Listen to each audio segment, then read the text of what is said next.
And welcome back to another episode of Life-Changing Challengers.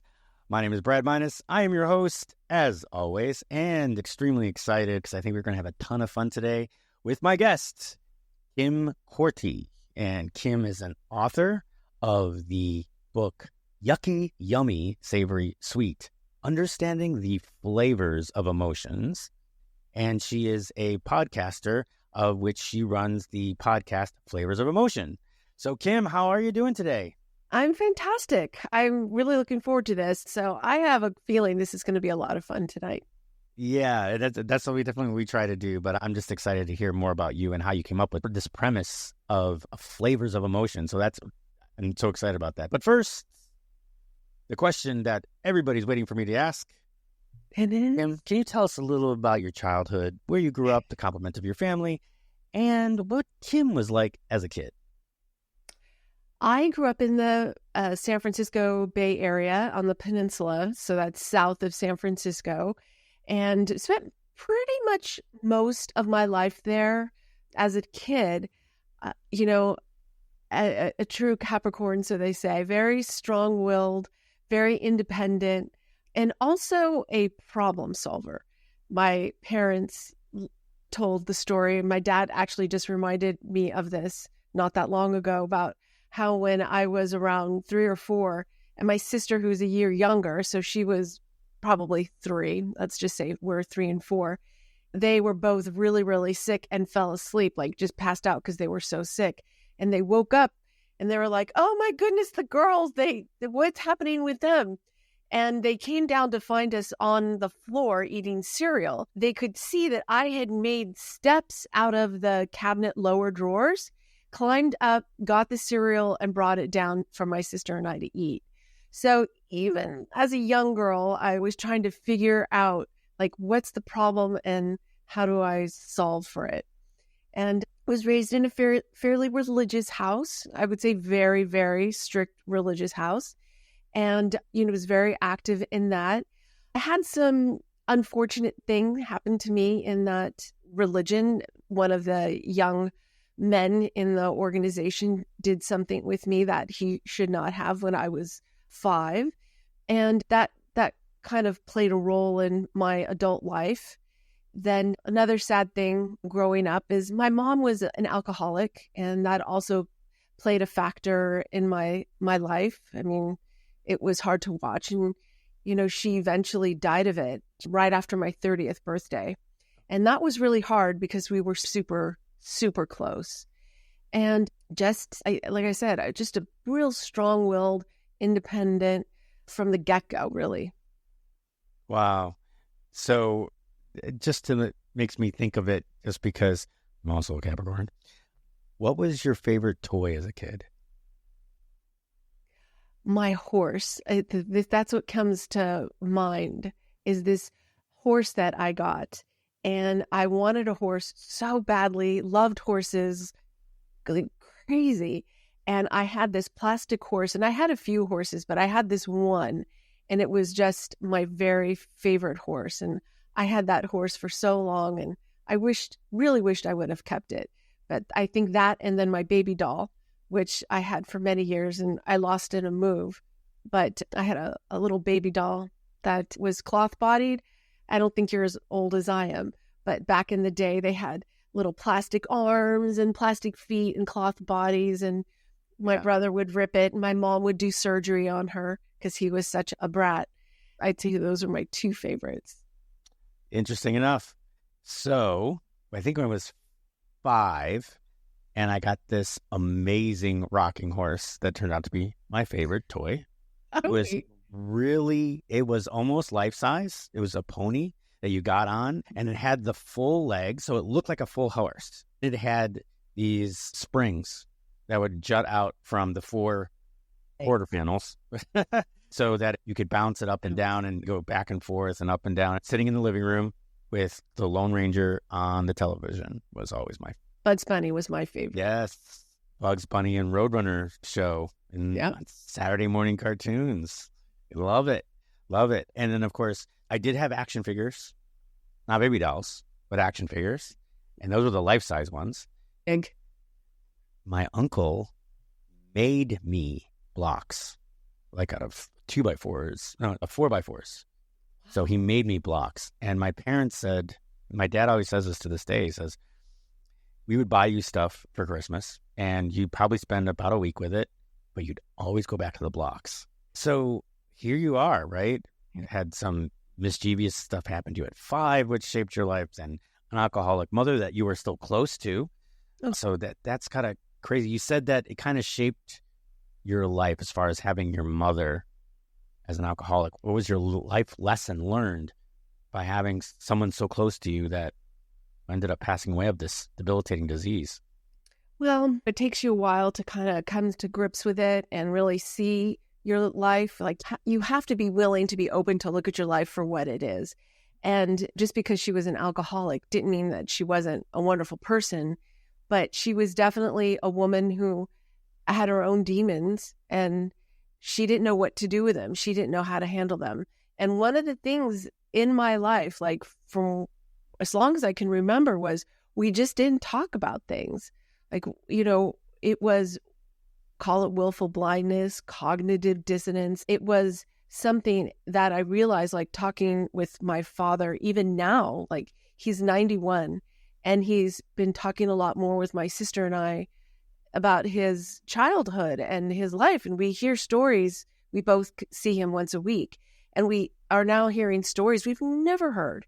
And it gives us insight into why he was shut down. So, having two parents who had life experiences that shut them down, raising kids, so that made that difficult, because then they shut down difficult experiences when it came to us. And it was a pattern I can see that happens in lots and lots of families, but that comes with ramifications. And not knowing how to handle your emotions, or not being taught how to handle your emotions, recognize them, is one of them. Yeah, I don't think that that's like a skill set that we get really handed down from our parents.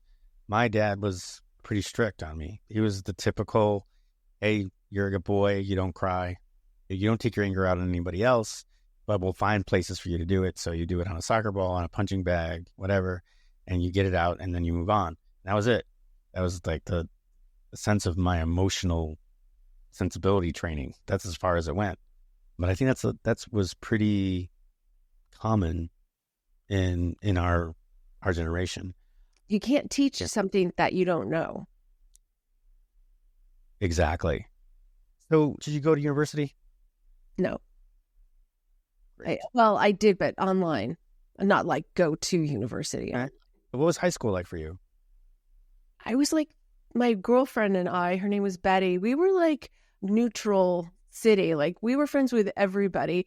Didn't matter what group, because, back in the day, this was the late 70s, early 80s, you had the stoner group, we called them, and then the jocks and, the cheerleader group. And then they had the smart kids.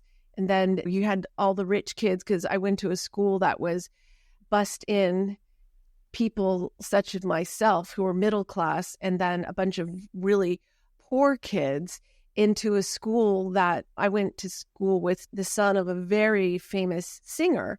And there was, on 16th birthday, they drive in with their, Porsche or a brand new car. But it was kind of like a real weird, interesting experiment of the haves and haves nots. But my friend Betty and I just fit in with everybody, and everybody knew us. I was around that too. My locker partner was a redneck. I was on the wrestling team with the jocks. I hung around with some stoners, but my best friends were all the nerds. So yeah, I get it. I totally get it. But also for me was survival. The school I went to wasn't exactly easy as far as social goes. So sometimes it was good to have friends in every group to have your back. So it was more about survival. If you did not go to university, what did you end up doing after high school? Working. And then, I just worked, even though, I just advanced. Like, I was always advancing. Like, I started out like at a fast food store. I went, I think it was Wendy's maybe, or something like that. Like one of those kind of places. Okay, I got it. Yeah. And then I worked, in a restaurant food chains, in their accounting department. And then I worked for a bank. and did all kinds of stuff. I worked every desk at that bank because I'm a very curious person and I get things pretty quickly. I worked all the desks. The only thing I didn't do was the operations manager and I think the wires desk. I think those are the only two things that I didn't do. And I just kept moving on in my different places that I went, gaining more knowledge and using that. You're one of the first ones that I've talked to, at least. But so lately, the trending is starting to move away from college again. Like when we were kids, it was you either went to college or you went to work. Yeah. Maybe, and then it was later, it was even after me that I got out of high school that the trade schools came up. Maybe if you didn't want to go to college, you can go to trade school and then go from there. But usually it was. I didn't go right after high school because of the religion that I was in at that time. I left it in my early 30s. They discouraged you from getting a higher education. They really no, if you did that, you were Satan was going to get you. So that was why. So that's a great question that I just came up with because I'm so brilliant. Was that just the women that were that were? It was everybody. Then too, from getting a higher education. Okay, I'm sorry. You're just gonna have to tell us what religion is this? No, let's not go down that road. Oh, let's not. I just because I've heard of Muslims and stuff. They're like, no, I don't want our women to get higher educations, but they wanted their men to succeed. They don't feel that way today, but this was back, like I said, the late 70s and early 80s. I guess they've changed their stance. I haven't been with them for a long time. The thing was that they could corrupt your mind. Right. And, that you would leave the fold. That was why they pressed that. But I don't think they do that today because I've heard of people whose kids went to school. But it certainly was discouraged in my day. Okay. Yeah. You wouldn't think, but they do. Right. Because like I said, it was for growing up, it was the women, right? They just didn't want women to do that because they didn't want the women to be smarter than the men and then start talking back. And then we'd have this, the infighting that would happen. So that's what we all heard, right? Growing up. So when you said you went to fast food, you actually started like everybody else making burgers and drive-through and all that. And then you moved over to restaurant and you actually got into the back office. I think what I did was I went to a bank and then I went to a company that owned a large restaurant chain that was really big back then. It was called Lyons Restaurants chain. It was all over California in several states, I believe. I worked in their payroll department. So that was after I worked for the bank. I actually got poached because they were a customer at the bank and I was the vault teller. So all of the big clients who were giving me, what did you call them? The merchants, they would come. I had the merchant window. So the merchants can come straight up to me. I'd have to count out all their cash. That Lyons was one of the merchants that was a customer. And he handed me his card and he said, would you like a job? Then that's what I did. All right. So there's a certain point around this time or somewhere in the line that you probably got married? Yeah, no. I did not get married till I was 32, I think, the first time. I was 32, so I was single that whole time, much later than most people. Back then, it was becoming more and more popular, but I think that, a lot of my experiences, because of what happened when I was young, I had pushed all of that down. And when my mom went to rehab when I was 28, I heard this licensed social worker talking about alcoholism and then all the things that happened in the family. I wanted to see this woman because I thought, well, I'll talk to her about my mom's alcoholism and how this has impacted me. And then what came out was all of the abuse that had taken place, like my repressed memories and the things I had pushed down. And then I think that was probably the reason why I hadn't gotten married up to that point. And it took me a few years to kind of work through all of that. And then my mom passed when I was 30, like I said. And right after that, my mom wasn't gone very long at all. And I had done what they say to do, is to confront the person who did this. It was a couple of them, but in that process, it didn't turn out very well for me. And I don't want to get into all the details because it's a very crazy process to begin with. But it was so devastating to me that how badly it turned out for me that I left it. And I pretty much did have a nervous breakdown because I thought my faith was everything. And I felt like God didn't love me and that he wasn't with me. It was just such a bad time. And during that low time in my life is when I met my first husband and married. Yeah. Mm-hmm. Oh. So just because I know what happens after this, so I wanted to ask, how long did you date your first husband before you got married? We met on February 5th of 1995, and we married in September 1st of the same year. It was fast. 6 months. 7. 7. 6. All right. So how did that go? How was it? Now where are you you're working at the restaurant place? I'm working several jobs later, and I was working for a man because I went into the world of real estate accounting, which is property management. I've worked for large owners of real estate prior to this job. It's called a real estate investment trust, and I was an accountant for them. Then I went with my old boss who left that job to a smaller company, and it was a lot of joint ventures and limited liability companies. So there were several of those. When I was working for that company, I met my now ex-husband. So, I was trying to paint the picture. Mm-hmm. So you're working for this joint venture firm. Did you enjoy it? Did you enjoy the work? Yeah, I liked the people. We had a lot of fun. Accounting is accounting. It's the people who make things fun. So we had a very lively group. Back in the day when I worked for Lyons Restaurants, I initiated a chair race. We had this long office, and we'd get chairs and put our arms in it and go backwards and see who could make it back first, or go forwards and see who could win. We had a lot of fun. So it sounds like you had a job that at least you didn't mind going to, at least. You know, you're probably making a decent salary. You had a husband at the time that you loved.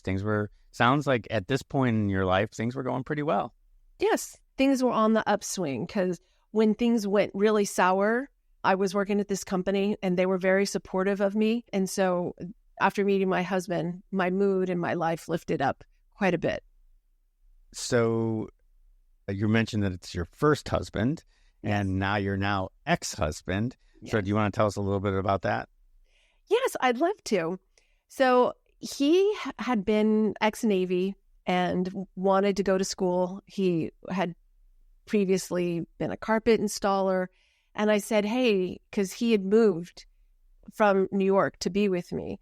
And I said, well, before we get settled with 2 salaries, let's try and live on mine and go to school. So he went to school to become a chiropractor. And I supported him throughout. He would work weekends on occasion for this company doing carpet installation. But it got to a point once he got into chiropractic college, because he did all his pre-school work that he had to get in, the requisites. Prereqs, yeah. Yeah. And so he got into the chiropractic college, and we moved to be near the school. And I also got a new job that was a better income for us. So everything was going really well, and it was a lot of work. I was happy to help. Like, I felt like it was he and I together, and we both said this to each other. It was like us, trudging our way through to try and make a better lives for ourselves. And we had all these dreams, and we would walk around this Lake Chabot and talk about like what we were going to do and how, we would build the practice and eventually, get it built to sell. And one thing, I was in complete agreement. He really wanted to live in Southern California. So I said, San Diego is fine. I'm not a big SoCal person. And so that's what we did. He graduated, and a few weeks later, we drove down. I kept my job for a couple more months because I was implementing a software for this company I was working for, a brand new GL software. I actually call it ERP, but it's a system that they use to manage all of the real estate and handle all the commercial management, the leases and AR, AP, all that kind of stuff, if you know anything about accounting. So when that was done, the company of the software that we implemented, they offered me a job. And so I moved down to San Diego and got this job months later because the market kind of tanked and it impacted this company I was working for, and I got laid off. And so I said, well, I've got unemployment. Why don't I help you build the business? And we built like really fast. Every year we doubled. Every month it was just tremendous. And I did a lot of the marketing and the accounting. I learned how to do all the stuff it took to bill and all that kind of stuff. So it was this great adventure for the two of us.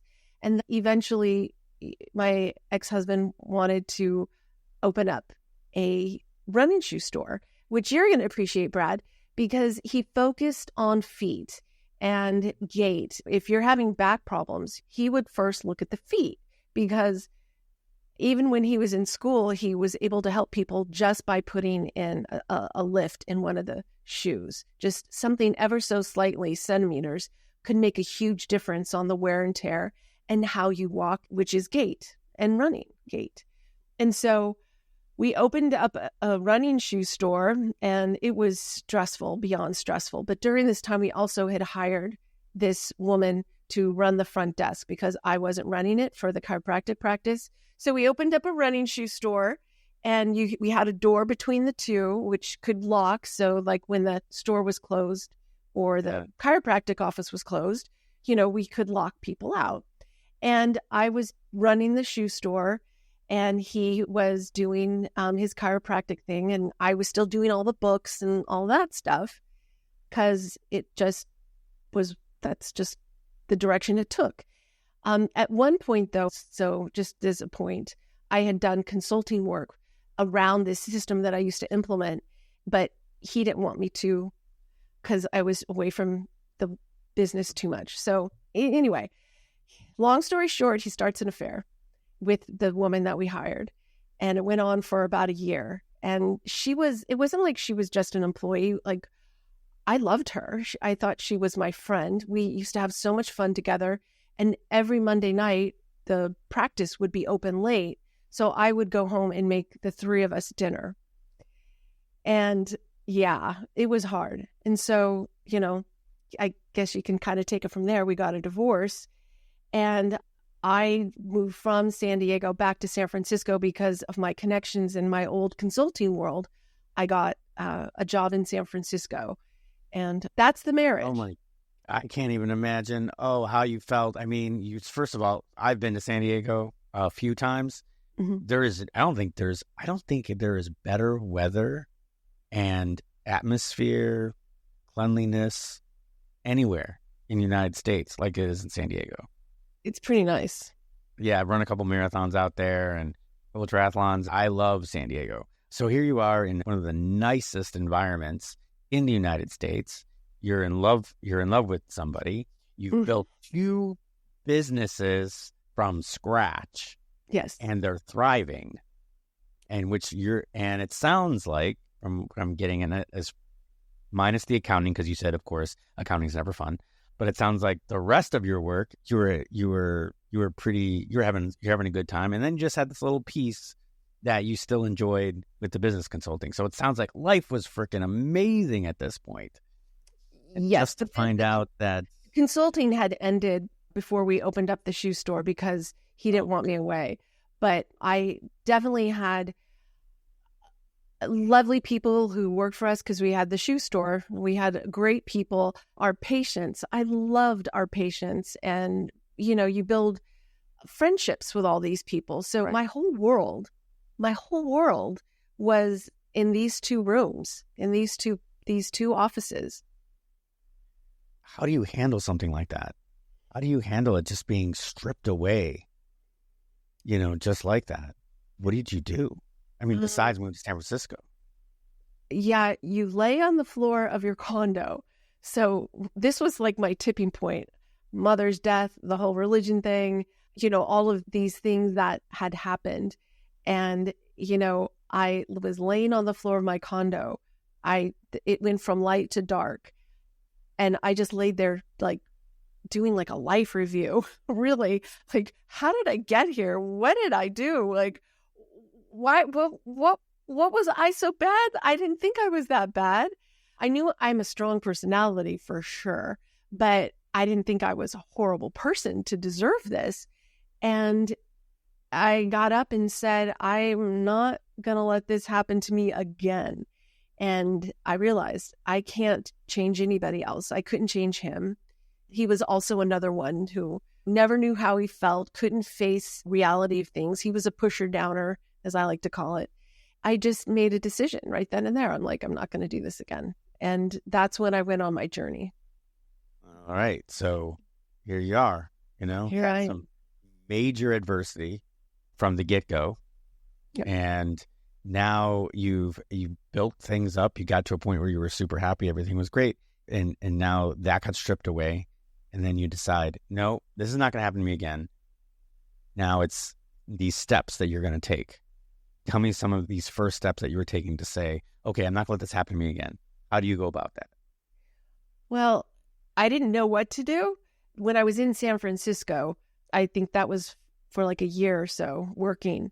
And I was just flailing. Like I was just trying to keep one foot in front of the other. I remember my friend came to visit me and we were walking around San Francisco because I lived in the marina, and she and I went for a walk and had some lunch, and there was a running shoe store and she runs. So she goes, oh, I'm going to go in here. And I went in with her and I had to run out back outside and I just started bawling.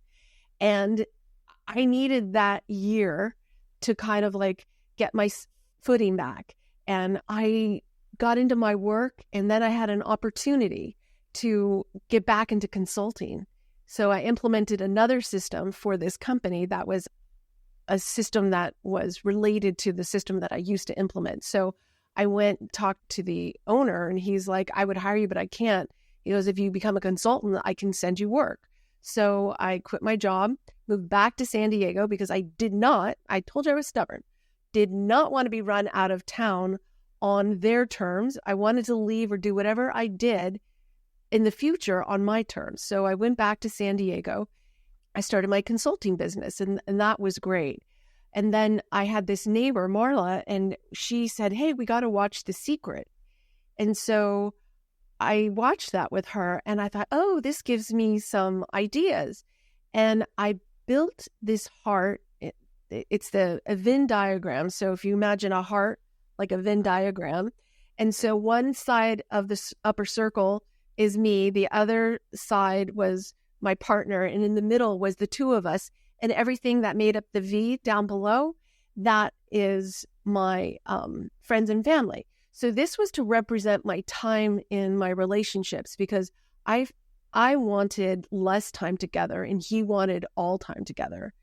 And I felt unbalanced. And in my reflections, I thought we really were happiest when we had this blend of not being together all the time. And so, not together at all, I called a chubby heart because it's wider. Yeah. And then if you're together too much, it's a skinny heart, because finding that balance I thought was really important for my next relationship.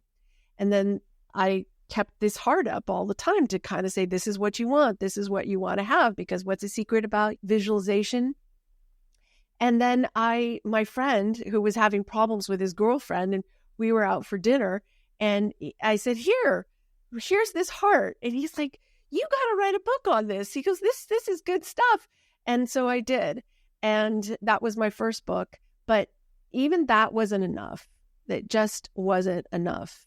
Hey, well, I mean, that's fine. But I guess I have a statement or think about that. So it's so interesting that you say that about the Venn diagram. I can totally see it. And I never thought about it that way. I've always been one to sit there and say in my relationships that I felt like no matter where you were, no matter if you were friends, if you were married, engaged, whatever, you needed a world that's just yours.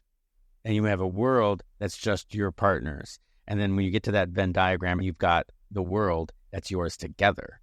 But I always felt like you've got to have these outside friends, these outside relationships that sometimes will become together, but most of the time will not be.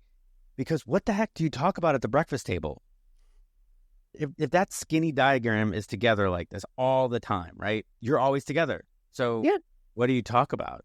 And then all of a sudden you feel like, oh, I can't talk about anything because we already know each other. We know everything. We work together. We sleep together. We eat together. So where is the conversation at the breakfast table? Exactly. You know what I mean? It's work. Just to say, the office is closed. No, I don't want to talk about patients. I don't want to talk about this. Let's talk about planning a vacation. How's your mom? Should we go to the movies? I just could not talk about work anymore. And he would get mad. It was just not a good fit. But it was a good fit at the time. It was a good fit. The relationship served a purpose for both of us. It launched him to where he needed to go, which was with her. And it launched me where I needed to go, which is this journey. So, yeah, that was just the whole thing. I think that's for relationships in general. And I see that. The couples that I see that start to separate and divorce are the ones that are together more than not. I like being with my wife too, but, you know, we should have separate friends, separate lives on the outside. So we have something to talk about when we do come together, you know. Yeah. But even if you work with your spouse, I mean, I've been in situations where spouses and stuff have been around. If you're talking about the vacation or something at home, you're at work and all of a sudden your husband comes up to you and say, hey, listen, I was on the net. Here, take a look at these when you get a chance for our vacation. When you're working together, it all comes together. Hey, remember we talked about this yesterday? Here you go. And that happens at work. Though then you come back, and if you don't talk about work because you don't want to, then it's like, well, we've already talked about everything else while we were at work. So where is that time to know each other outside of our own lives that really binds you when you come back together? So yeah, that's how I feel. And obviously I feel the same way. I wrote a whole book about it. And I thought, like, if you have to spend so much time together, your question needs to be why. Is it your insecurity? Do you not trust them? Are they untrustworthy? Then why are you with them? And it's looking at the reasons why you need that much time, because it's healthy for us to have lots of relationships. We are, for most people, I'm obviously very outgoing, but for most people, you benefit the more exposure you have to different experiences. It brings a lot to the table for you as a couple, but you as a person. So what was the name of the first book? The Perfect Heart, Creating and Maintaining Love-Life Balance. Well, you are not a fan of short titles, are you? No, I am not. I won't do it. So where did you start looking at the tie between the physical and the emotional? I was always on this journey for balance, right? And then, and I kept thinking that thoughts, because that's the whole thing. Think your way through all these things. But it just wasn't working well enough for me. It's like, there's got to be a little bit more. And I read a book called How Emotions Are Made, The Secret Life of the Brain. And I was like, it was like the clouds parted, the sun shone down on me, and I was like, ta-da! It was like, couldn't believe it, like a process. So I'm very process oriented, as I know you are too, Brad, because of your job. And I was thinking to myself, this is amazing. The brain has a repeatable process. And if I know what that process is, well, then I can work with that. And I can figure out how to improve my emotions because of this process. That is, a lot of what I use in my book is from that, because the author of this book is not the only one who talks about the predictive nature of the brain, but she does it in such a fabulous way. And she's the author of the theory of constructed emotions, which basically says that in every waking moment, we are getting sensory input, and the brain has to do something with it. It's got to make sense of it.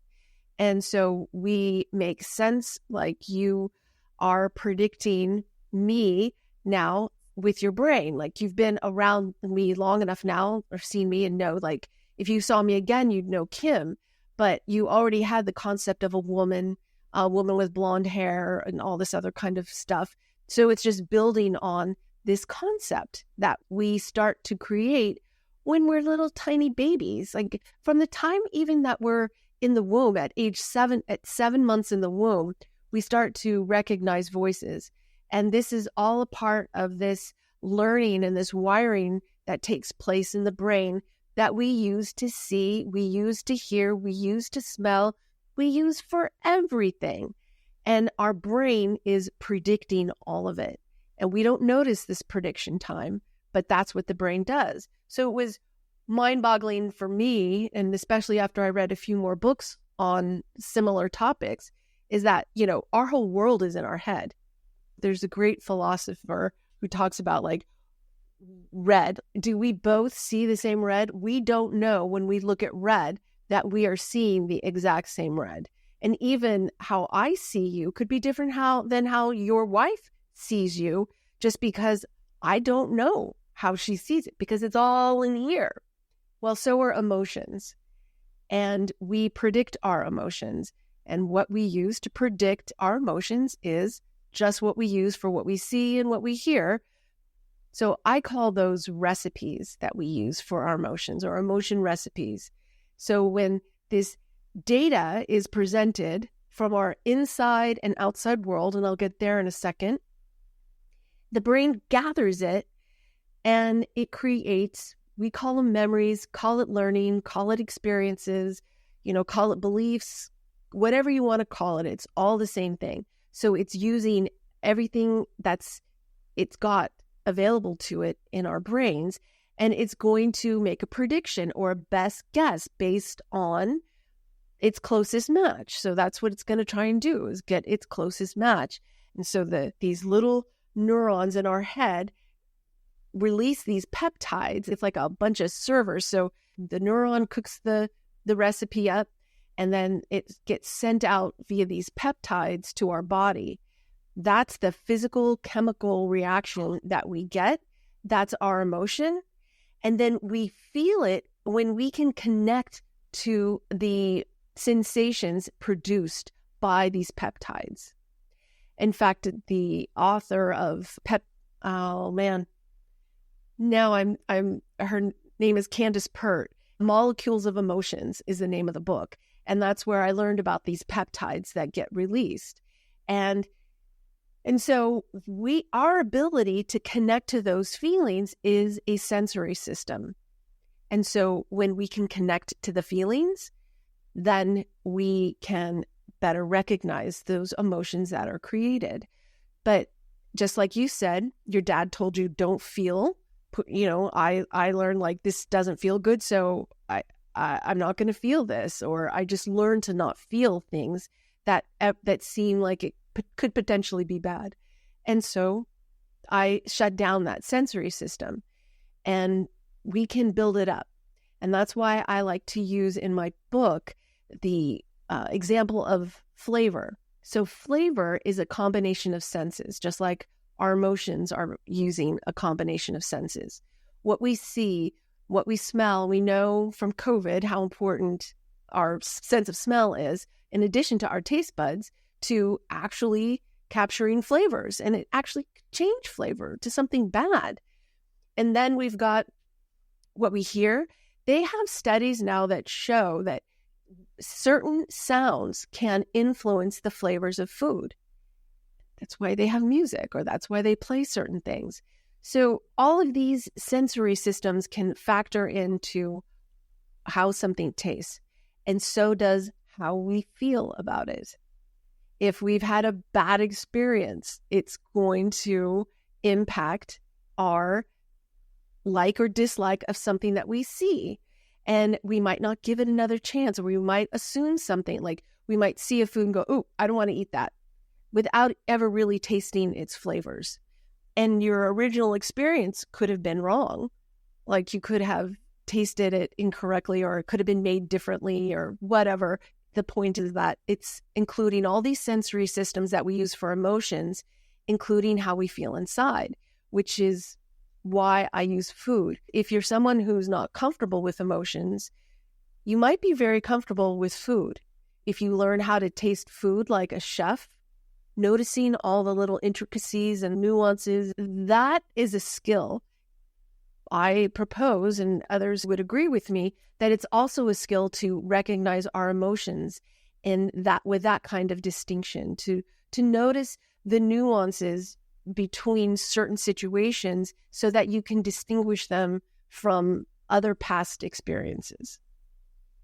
Okay, so I'm going to ask you to give us an example of the flavors that lead to an emotion. Okay, so let's say that they're ingredients. So let's say that you walk into a room and you hear somebody's voice and you recognize it as a certain person, and you go up and you talk to them. Your past experiences with that person are going to be influencing that whole experience. Okay. And, or let's say you believe that a certain race or a certain religion is a certain way, and you find out that someone is of that religion, or that there's a group of these people. And so you start to feel a certain way because of that bit of knowledge. That's like saying that all bagels taste the same. They don't. Not all pasta dishes taste the same.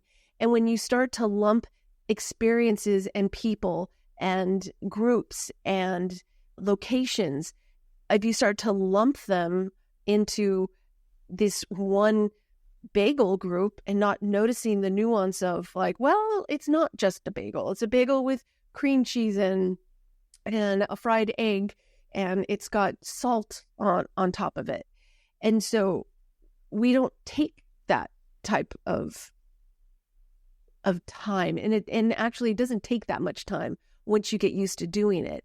But it's going to change your experiences in the world, because you're going from seeing this much of a situation, just like if you took a taste of food and you said, oh yeah, it tastes good. Well, if you can taste it and say, well, I really like, this flavor or that flavor, like I was explaining earlier. So if you can take a situation and see it more broadly and experience it more broadly and be able to distinguish this situation differently from those situations that you felt about before, guess what it's going to do? It's going to open you up to understand or know people or things or situations or whatever it is. It's going to broaden you so that you're able to distinguish that. And if you're dealing with anger, let's just take that as the pure emotion. Let's go back and say, if you were to have a pepper, you have a variation of peppers. And so when you have anger, that's kind of like I call like a garbage can emotion, because you could be irate, you could be miffed, you could be perturbed, you could be unhappy with something, or you could be enraged. And being able to look at the situation and not letting your recipe call for it, because if you don't have that kind of distinction in your history, if you have that kind of distinction, don't have that kind of distinction to recognize a situation differently from another, and you always just go to anger, this gives you that breadth of emotional flavors. Yeah. Because miffed is way different feeling in the body than enraged or anger, right? All you have to do is think about if you're feeling like perturbed. I'm a little irked versus I am angry. It feels different in the body, and the body responds chemically different. Okay. Did that help? Yes. So, situation where I'm trying to better myself.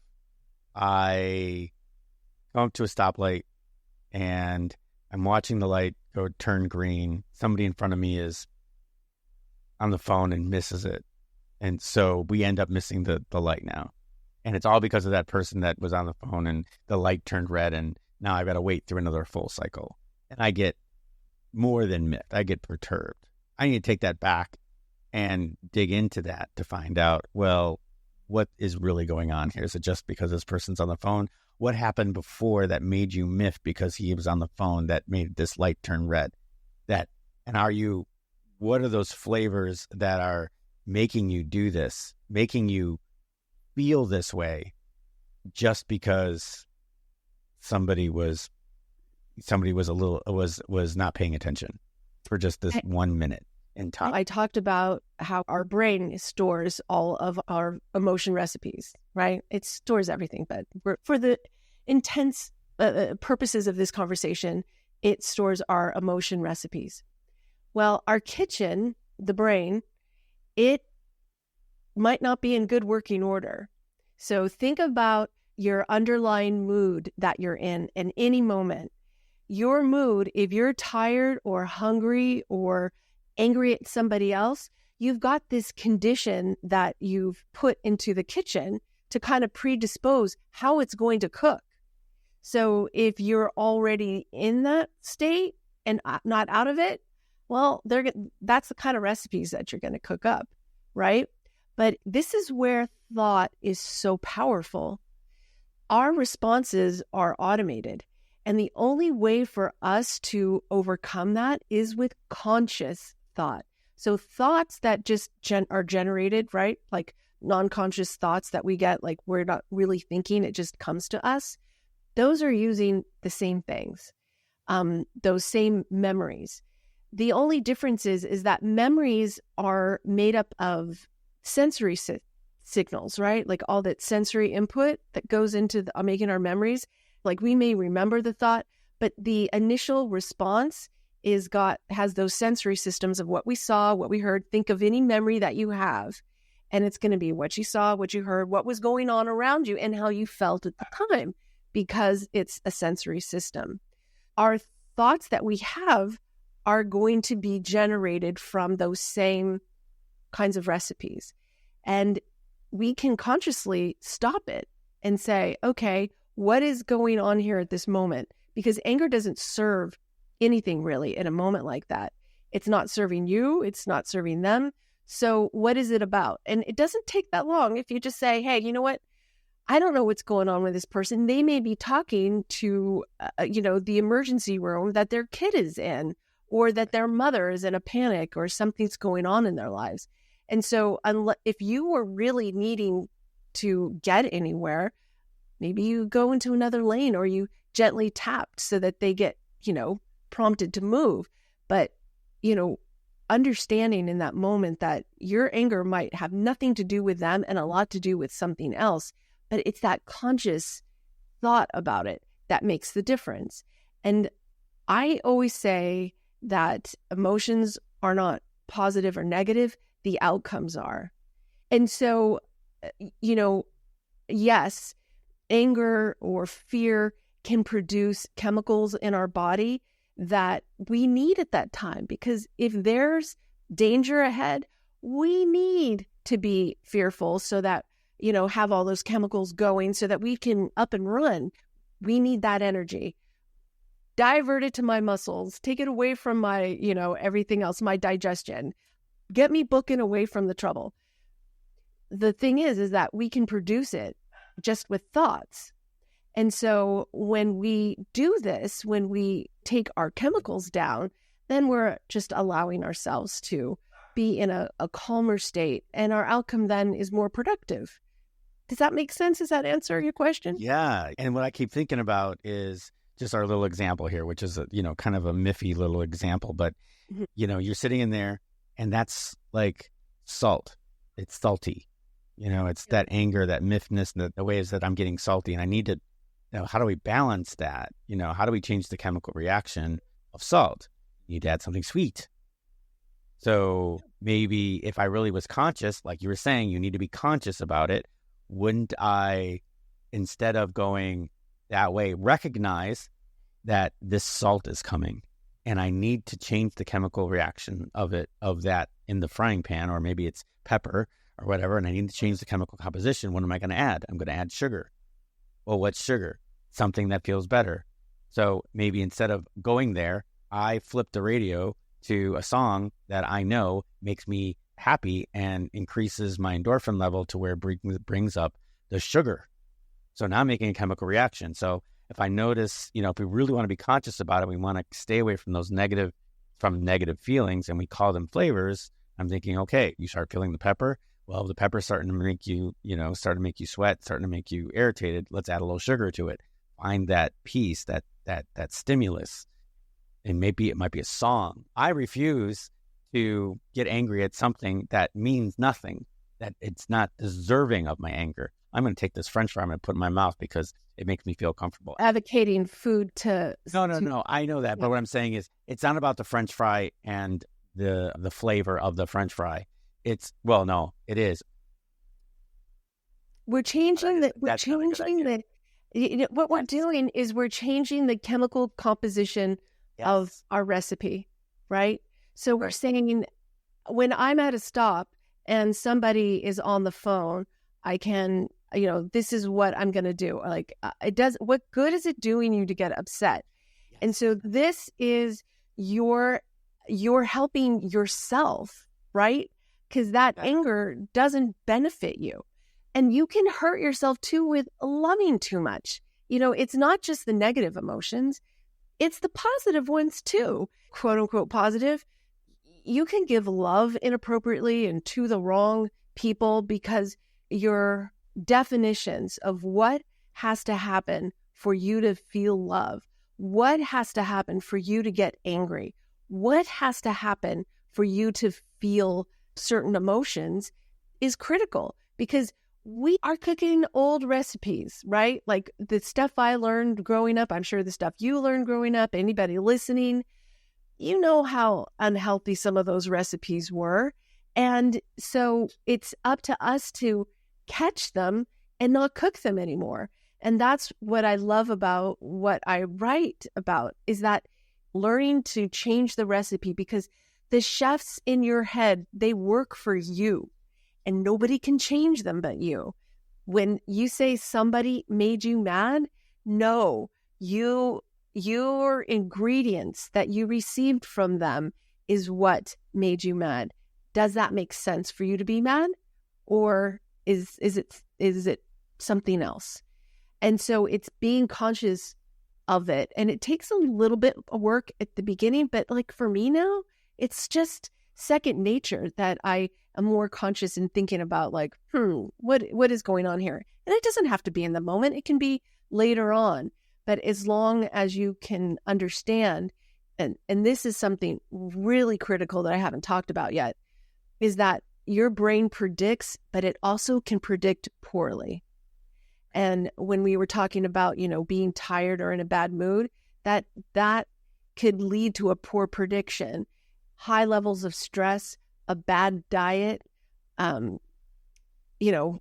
getting enough sleep, all of these things, they are going to predispose you to bad predictions. And that could be in not only just what you feel, what you see, what you hear. How many people mispredict hearing all the time? It's a constant thing where we think we heard someone say something and that's not what they said. And you're like, no, I heard it. No, you didn't hear it. You heard it in your head because your own voice was over talking them, or your brain was thinking that's what they're going to say. So that's what you heard. And there's so much evidence around misprediction and getting what you think is so real wrong. And it's just part of being human and part of having a brain. And I think it's good in a lot of ways because that gives us that opportunity to correct it, or to at least try and correct it. And it also gives us that, well, I'm predisposed to being wrong. I'm predisposed to someone else being wrong, by not hearing me correctly. So being more clear, trying to be more concise, confirming things with people, like especially when it comes to communication, just because our brain can get it wrong. And, that's really humbling for me. I always used to think I'm always right. Yeah, I get that. I tend to be in that same situation. I have this saying that I've been saying for a lot of people, and especially, and I've been saying it way before we've gone through this sensitivity area in our environment right now, which I've always like, offense is in the eye of the offended. It kind of plays with what you're talking about and the flavors, right? Yes. I always say that offense is in the eye of the offended. If you're offended, that's not about the person that you think is trying to do the offending. It's about why you're taking offense to it. And that could be these flavors, right? Yeah. These predispositions, experiences, the things that you've experienced is why you're offended. It's got nothing to do with whatever that person said or didn't say or did. It's about why are you offended, and that's your past experiences. What are those flavors that are taking place during that time that you're feeling offended? Also, too, it's your focus. No, your brain is going to prioritize what you prioritize. So if you feel like you're always going, someone's out to get you, or you're not good enough, all of these internal talks are what you're focused on. Like you said, oversensitivity. If you belong to a group or a race or a religion, so you might think that everything that happens to you is around that, because that's how you identify. That's what you've prioritized for the brain. Because when all these things that are going on in your head, the brain has to use something to prioritize what it should be, and that's what it can use. So in line with what you were just talking about, I want to share this true story that's in my very first chapter in the book. It was a pre-New Year's Eve party, and this host of this party had great wines. He was a wine collector and just very generous with the few of us who were at this party. And his friend walked in late, who was also a wine collector, and he spied this bottle of Opus One on the table. So Opus One's a very fancy, schmancy wine brand. It's like Napa Valley, prestigious, all that kind of stuff. Right. You don't buy their wine, you acquire it. And so he went right for that bottle, poured a glass, took a sip, and he's like, I love this wine. And we're all laughing at him because what he didn't know, because his buddy, the host, knew he was going to be late, poured it half full of 2-Buck Chuck, which is a Charles Shaw brand from Trader Joe's. And he took another taste. So while we're all giggling, he goes, this isn't Opus One. The story is to say we experience what we expect. And so if we expect, if we experience a taste because we see the bottle, we see the dark color of the wine, we know our host has fabulous wines that he's always sharing, and you've never had the experience of him serving Charles Shaw brand. You know what? He got what he expected in that first taste. And so do we. And so this is why I always say it's important to take a second taste. Chefs do it all the time. They get a dish, they take a bite, and then they take another bite. Sometimes they take several. It's because they want to capture all the flavors. And we can go through life getting what we expect, but if we don't like that, well, it's up to us to change them. If you don't want to get it from the world, adjust your expectations so that you can recognize it when it's really, truly happening. Typical manifestation, right from go back to the beginning when you watched The Secret. But that's the whole thing. It's the brain. Manifestation sounds so woo-woo, but it's not. It's honestly like you're setting up your brain for what you want. You're telling it all the time. And I love that. So let me just wrap this up a little bit here. And I just want to let everybody know that, okay, let's review this book that she has, Yucky Yummy Savory Sweet, Understanding the Flavors of Emotions, right? By our lovely Kim Korte. And you can find that right on Amazon, and I will have a direct link right to that in the show notes. We'll also have Kim Korte's website, kimkorte.com, where you can get more about her and about some of the consulting that she does, and her podcast called Flavors of Emotion. When do you release Flavors of Emotion? Right now, I'm doing it every other Wednesday, and I'm moving up. It's new for me. This whole podcasting thing is quite new. I admire podcasters tremendously. The ones who do it every week and several times a week. I mean, it's a lot, but it's every other week right now, and I'm planning in October to move it to weekly. Fantastic. That's outstanding. Yes, I speak at conventions for podcasting, and so if you ever, please, reach out, and if you ever have any questions about anything, and I've gone the other way. This is my second podcast. My first one was back in 2018, and this is going to be episode 48. It'll be my second season 23. So it'll be second season episode 23, and we just released season 2 episode 2, which is our 27th episode. This will be like 48th episode. I'm excited about that.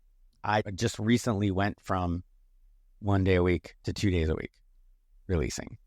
So I'm there for you. So well, I appreciate that. And you're doing exactly what you should be doing, right?